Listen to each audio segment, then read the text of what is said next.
एक समय की बात है जब एक कठपुली गांव पर अजीब सा श्राप लगा हुआ था। उस श्राप की वजह से उस गांव में किसी भी लड़की की शादी नहीं हो पा रही थी। उसी गांव में एक छोटा सा परिवार रहता था जिसमें जगन, उसकी पत्नी रामवती और उनकी बेटी मीना रहते थे। मीना को दूसरे गांव में रह रहे मनोज नाम के लड़के से बहुत प्यार था। मनोज भी मीना को बहुत प्यार करता था। एक दिन मनोज अपने माता पिता को मीना के बारे में बताता है कि वो उससे शादी करना चाहता था, पर जैसे ही उसके माँ बाप कठपुली गांव का नाम सुनते हैं तो वो शादी से साफ इनकार कर देते हैं। क्या हुआ माँ, आप लोग ऐसे चौंक क्यों गए? अरे उस गांव पर तो श्राप है, श्राप। उस गांव की किसी लड़की से कोई शादी नहीं कर सकता। ये आप कैसी बातों में विश्वास करने लगे हो? ये सब बेकार की बातें हैं। मनोज के माता पिता इतना कहकर वहां से निकल लेते हैं।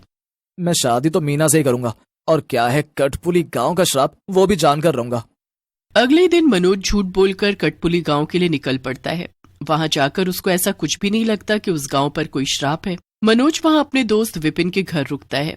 मीना को जब पता लगता है कि मनोज उसके गांव में आया हुआ है तो वो बड़ी खुश होती है और एक दिन चुपके से खेतों में उससे मिलने जाती है। मनोज, तुम यहाँ कैसे? आना पड़ा मीना। मैंने अपने घर तुमसे शादी की बात की तो उनको कोई एतराज नहीं हुआ, पर जैसे ही उन्होंने तुम्हारे गांव का नाम सुना तो बस उनके तो होश ही उड़ गए। मुझे इसी बात का डर था। मतलब तुमको श्राप वाली बात पता थी? वो तो पूरे गांव को पता है, यहाँ की लड़की से कोई शादी नहीं करता। पर ऐसा क्यों? क्योंकि श्राप लगा हुआ है इस गांव पर, या फिर बोलो हम गांव की सभी लड़कियों पर। अरे पर कैसा श्राप? बताते हैं कि सालों पहले यहाँ एक लड़की रहती थी। वो बड़ी सुंदर थी, लंबी गोरी, लंबे लंबे काले बाल और बड़ी बड़ी आंखें। बहुत ही सुंदर थी वो। उसको गांव के बाहर किसी लड़के से प्यार हो गया था, पर वो लड़का था बौना। उस लड़की के घर वालों को जब ये बात पता चली तो उन्होंने उस लड़की को बहुत डांटा और उस लड़के से मिलने से साफ मना कर दिया। वो लड़की भी नहीं मानी। एक रात वो बौना लड़का उस लड़की को आधी रात में चुपके से लेने आया, पर उस लड़की के भाई ने उसे पकड़ लिया। फिर क्या हुआ? उसको बहुत मारा? उससे भी बुरा किया उनके साथ। उस लड़की के भाई ने उस लड़के के हाथ पैर रस्सी से बांधकर आंगन में लटका दिया। उसके बाद कोड़ों से उसको इतना मारा कि उसकी खाल के चीथड़े चीथड़े हो गए। मीना ने ये सब हर पल अपनी आंखों से देखा, पर वो कुछ न कर सकी। हर पल उस लड़के की चीख चारों तरफ गूंजती थी। किसी को भी उन दोनों पर तरस नहीं आया और एक दिन उस लड़की की शादी उस बौने लड़के के सामने दूसरे से तय करवा दी गई। हे भगवान, ये तो बहुत बुरा हुआ। बुरा तो उसके बाद हुआ, जब वो लड़की फेरे लेते वक्त नीचे गिर पड़ी और उसके मुंह से झाग निकलने लगा। उसने जहर जो खा लिया था, वो तड़पती हुई इस बौने लड़के के सामने मर गई और वो लड़का चीखता रह गया। उसके बाद वो लड़का पागल हो गया और बस यही बोलता रहता था कि अब उसके खानदान की क्या बल्कि पूरे गांव की लड़कियों की शादी नहीं हो पाएगी। सब उस पागल की बात को मजाक में लेने लगे कि पागल ही तो है। पर जब उसी लड़की की छोटी बहन की शादी हुई तो वो भी बिल्कुल वैसे ही मंडप में फेरे लेते वक्त गिर पड़ी। उसके मुंह से झाग निकला और वो मर गई। उसके बाद उसके खानदान की और इस गांव की जब भी किसी लड़की की शादी हुई तभी वो लड़की अपने मंडप पर ऐसी ही मौत मरी है जैसे वो लड़की मरी थी। मैं नहीं चाहता कि तुमको कुछ हो जाए। पर मनोज, मैं ऐसे अकेले भी मर ही जाऊंगी। तो क्या करें मीना? क्या इस श्राप से मुक्त होने का कोई हल नहीं? हाँ है ना। उस लंबी चुड़ैल की शादी उस बौने भूत से हो जाए तो हमारा गांव इस श्राप से मुक्त हो जाएगा। मैं बुलाऊंगा उनको और मैं करवाऊंगा उनकी शादी, और उसके बाद ये गांव भी श्राप से मुक्त होगा और हमारी शादी भी होगी। क्या सच मनोज? हाँ मीना, ये मेरा वादा है तुमसे। बस अगले दिन मनोज पूरे गांव में ये खबर फैलाता है कि अगली अमावस को वो लंबी चुड़ैल और बौने भूत की शादी करवाने वाला है। सब गांव वाले बड़े हैरान होते हैं।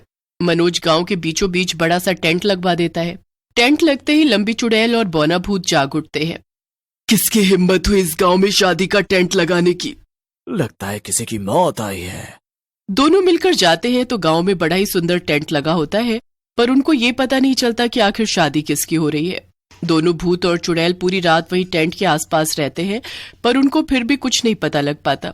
अब अगले दिन हर जगह फूलों की सजावट होने लगती है। चारों तरफ हलवाई बैठे मिठाइयां बना रहे। आखिर किसकी शादी की तैयारी चल रही है? ये सब इन गांव वालों की कोई साजिश है ताकि वो हमसे उस लड़की को बचा सके, पर ऐसा कभी नहीं हो पाएगा। मेरी शादी नहीं हो सकी तो किसी की शादी नहीं होने दूंगी मैं, कभी नहीं।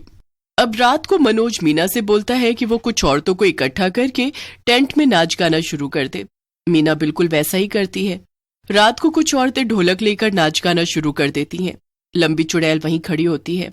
गाने और ढोलक की आवाज सुनकर उसका मन भी नाचने को कर जाता है। वो वहां रखे घुंघरू उठाती है और बस अपने पैरों में बांधकर नाचना शुरू कर देती है। वहां बैठी सभी औरतें हैरान रह जाती हैं। उनके सामने बस उनको घुंघरू दिख रहे होते हैं और उनको एहसास हो जाता है कि लंबी चुड़ैल उनको पहनकर नाच रही है। ढोलक बजाते रहो और गाने रुकने नहीं चाहिए, वो आ गई है। बस औरतें तब तक गाने गाती रहती हैं जब तक वो लंबी चुड़ैल नाच नाच कर थक नहीं जाती। जैसे ही घुंघरू उछलना बंद कर देते हैं, सब समझ जाते हैं कि चुड़ैल थक गई है। उसके बाद वो चुड़ैल घुंघरू उतार कर वहीं रखकर चल देती है। मनोज मीना के पास आता है। देखा, वो आई थी और उसने किसी को कोई नुकसान नहीं पहुंचाया। हाँ, वो तो आज ऐसे नाची है जैसे उसी की शादी हो। हाँ, क्योंकि सालों बाद आज उसने ये गीत संगीत सुना है। चलो अब हमें कल का इंतजार करना है। कल मेहंदी है, तुम सब तैयारी कर लेना। हाँ, मैं सब तैयारी कर लूंगी, तुम चिंता मत करो। अगले दिन मीना मेहंदी की सब तैयारी कर लेती है और सभी औरतों को बुला लेती है। सब औरतें एक दूसरे को मेहंदी लगाने लगती हैं कि तभी वहां फिर से वो लंबी चुड़ैल आ जाती है। इनकी इतनी हिम्मत, कल संगीत और आज मेहंदी, और आखिर यहाँ शादी किसकी है? कोई भी तो दुल्हन नहीं है यहाँ। चुड़ैल इधर उधर देखने लगती है, फिर भी उसे कोई दुल्हन नहीं दिखती। फिर उसका ध्यान वहां रखी मेहंदी की कीप पर जाता है। कितना शौक हुआ करता था मुझे मेहंदी का। बचपन में माँ के आगे कैसे हाथ आगे कर देती थी कि पहले मैं ही मेहंदी लगाऊंगी। आज भी बड़ा मन है कि मैं भी मेहंदी लगाऊं अपने। बस चुड़ैल एक मेहंदी की कीप उठाकर अपने ही हाथों में मेहंदी लगाना शुरू कर देती है। वो अपने हाथों में इतनी सुंदर मेहंदी लगाती है कि किसी के हाथों में ऐसी मेहंदी नहीं लगी होती। चुड़ैल उस दिन मेहंदी लगाकर बड़ी खुश होती है और खुशी खुशी यहाँ वहां घूमती रहती है। घूमते घूमते वो बौने भूत के पास जाती है। ये तुम क्या कह रही हो? कल नाच रही थी और आज मेहंदी लगा ली। क्या तुम्हें याद नहीं कि हमें ये शादी नहीं होने देनी है? पर यहाँ तो कोई दुल्हन है ही नहीं। शादी कल है। कल हमें उस लड़की को मारना है जिसकी कल शादी होने वाली है।